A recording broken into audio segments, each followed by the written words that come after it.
Ever since the Incredible Hulk's creation, a lot of companies try to make action figures based on several versions of the character, specifically ones of the live-action movies, with Mark Ruffalo, Edward Norton, and even Eric Bana. However, there was one Hulk that never got an action figure made based off of him.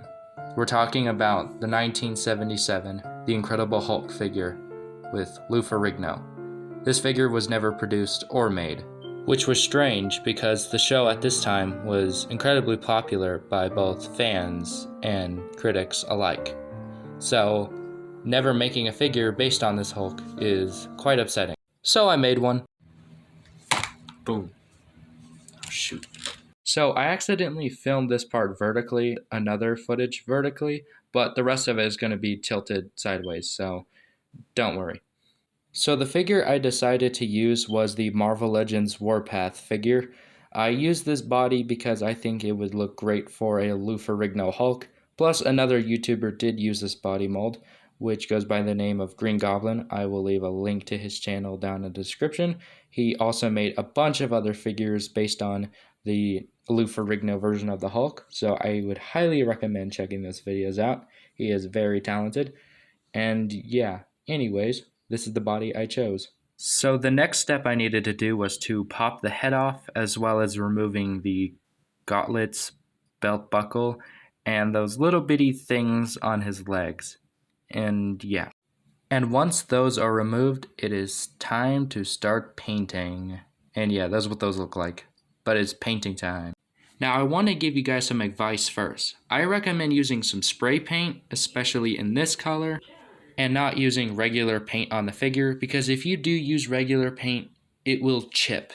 For example, yeah, I had to put this thing in hot water to get all the paint off of it. So I just recommend spray painting the figure and also sand it first before you spray paint. That's what I didn't do. So the other thing that I needed to do was to get the head of the Hulk. Now I got this 3D printed Lou Ferrigno head off of Etsy, and you can see me opening this right now. And well, it was footage of me opening this, and this is what it looks like, and I think it turned out really good. The size that I got the head for is Memory Toys figures, I believe. But yeah, it didn't really fit on the body, so I had to use another technique to put the head on the body, which I'll show you guys in a minute. So again, this is the paint that I used for this head. So again, I'm just painting the face, but I do recommend before you paint the 3D printed head, I recommend washing it, because I think it may have something to do with the 3D oil or the oil that they use for it. So I'm just kind of washing it off. Then you start painting it. I paint the face green, and then for the hair, I kind of painted it in a kind of a, I guess, a classic green, like a darker type of green for the hair and the eyebrows. And I painted the teeth and the eyes white. So this is the head. I don't think it's perfect, but I think I did a pretty good job on this. So the next thing to do is to attach the head onto the body. So I basically hot glue the inside of the head. I put the body in some plastic wrap, put the hot glue head on top of it, wait for it to dry, and then once it dries, take it off, put the head on the body, and this is what it looks like, and I think it looks pretty good. Even though the green is slightly off, I don't really care. I think it honestly looks retro like that, so I think it looks pretty good. Plus, in certain lighting, you can't tell. So the second to last thing I wanted to do was prevent the paint from chipping, so I just sprayed it with some clear gloss paint sealer. The last thing to do was the pants. So basically what I did is that I took an old pair of jeans, I cut them up, or at least I had help cutting them up, and I basically made a pair of pants sewing them together. And I had help from my very amazing assistant, who is also a very important person in my life, which is my mother. And here it is, and oh my gosh, this figure took so long to make. Like, you guys think this maybe was easy, but no, this thing took me several months.